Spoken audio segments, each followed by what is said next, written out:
In time, on time. In time মানে কি? In time মানে হচ্ছে একটু আগে, একটু আগে।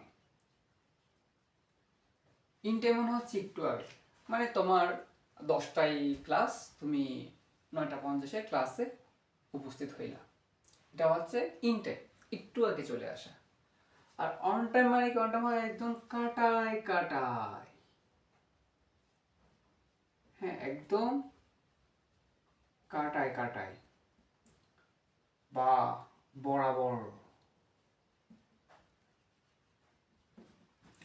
তোমারে বলছে 10টায় ক্লাস, তুমি বরাবর 10টায় এসে হাজির হইলা, তখন হবে অন টাইম। 10টায় ক্লাস, 9:50 এসে হাজির হইলা, তখন হবে ইন টাইম। আর 10টায় ক্লাস, বরাবর 10টায় এসে হাজির হইলা, তখন হবে অন টাইম। ওকে।